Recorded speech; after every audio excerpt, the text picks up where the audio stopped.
Facebook and Tumblr fans. How's it going, everyone? This is Midnight Strike 3625, welcoming you back to the next episode of Versus, a show where we take two different things, be it music, video games, and pit them against each other to see which one my audience prefers. So as always, I'm going to be presenting a little bit of background information, a little bit of backstory on the subject, and then giving my own opinion, but not before asking you to write what you think in the comments section down below. So today's episode is going to have to do with the band Def Leppard, which rose to prominence in the early 1980s with their album High and Dry, which by many is considered to be their debut album, even though they had one before that called On Through the Night. So basically, this band had a lot of mega hits, particularly on the two albums Pyromania and Hysteria, probably their two main sellers, their two best known albums, while High and Dry is partially, well, left high and dry. Sorry guys, I know it was a little bit cliche, corny, but I had to make the joke. So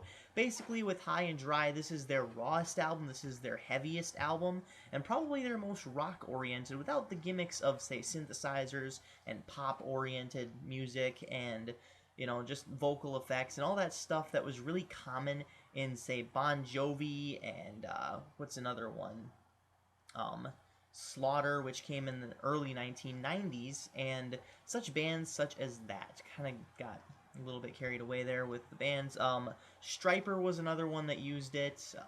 Just a lot of the glam stuff. They didn't really become glam ever, but they definitely kind of crossed over into unfamiliar territory for that band, per se. So, with the release of Pyromania, this is probably their biggest hit up until this point. I actually reviewed it about a year ago, gave it a 10 out of 10, absolutely love the album, so it's going to be no surprise what I choose at the end here. But that's not to say that Hysteria is out of the race now, no, it's just a little bit more commercial, I should say, a little bit more pop-oriented. But then again, we can probably owe that to the car crash that led to drummer Rick Allen losing his arms and having to play a certain set of drums, a electronic drum kit. So, of course, the drums are going to sound a bit lighter, but there's a lot of stuff that they can do to overcome that fallback, which they actually did. Now, with Pyromania, they had a lot of things going for it.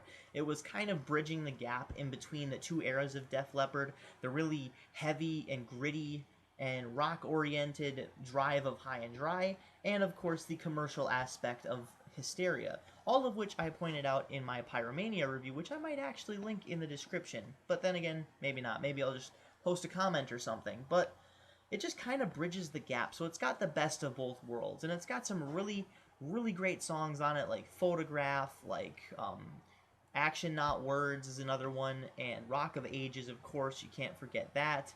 And there's just a lot of great stuff on there. Too Late for Love, I mean, Foolin', a lot of their mega hits came from this album, but a couple hits came from Hysteria, yet a lot of people do say Hysteria is better, but that wasn't always the case. Now, the car crash, like I said, led to Rick Allen losing his arm, happened in, I believe, 1984. Correct me if I'm wrong. I know in the review of Pyromania, I said it was a motorbike accident, but I don't know where I got that from. Maybe I was thinking of another band, but I did change it in an annotation, so if you hear that, that's why, basically. So anyways, I think the car crash happened in 1984, or maybe 1983. I'm not entirely sure on the years, but in the production, in the making of Rock of Ages, in Pyromania, he did have both of his arms, and his drum did have a more full sound to it on those albums that came before that, but I don't know, maybe it was just a setting that they used, and maybe it was just for the atmospheric effects of the album that they used a little bit of a lighter sound on the commercial sounding Hysteria. Now, they were actually going to get a new drummer, but Rick Allen, as determined as he was, said, no, I'm not going to leave you guys behind. I can do this. We're going to find a way to get through this, to persevere. Now, they were looking for a new drummer for the longest time, but like I said, Rick Allen decided to put together an electronic drum kit, or someone put together an electronic drum kit for him, and they went on. The show went on, and they released a lot of albums since then.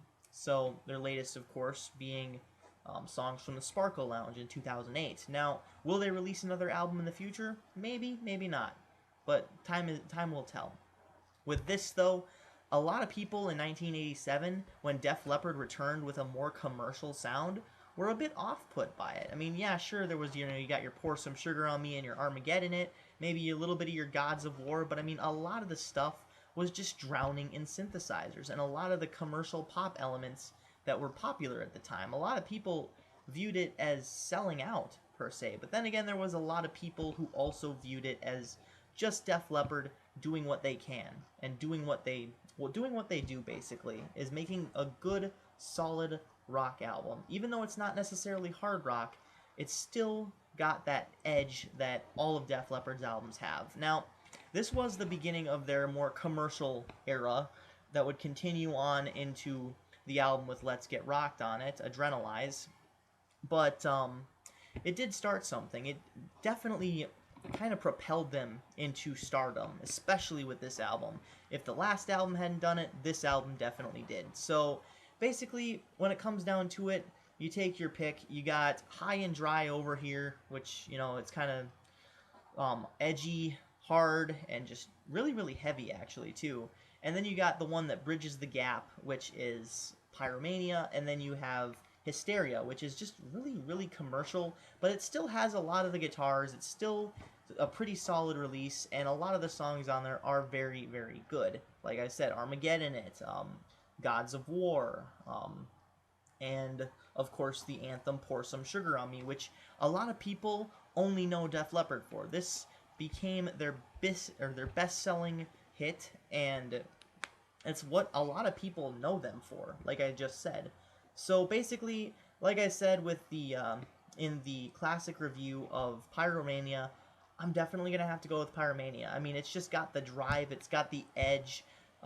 They were still in their prime, I think, back then. They were still playing, a lot of the High and Dry era stuff, and they were really heavy still. And I don't know, they just had the energy to back it up. And that's not to say that I don't like Hysteria. Hysteria's definitely got a lot of good moments on it, but High and Dry and Pyromania definitely take the cake for me. I think Hysteria is probably my third or fourth favorite Def Leppard album, but like I said, they're still both very solid releases, and I love them both. So, what do you guys think? Comment down in the comment section below. Tell me what you think. Pyromania or Hysteria? Which one definitely jumps out at you? This is Midnight Strike 3625, and you have watched an episode of Versus. Keep calm and rock on.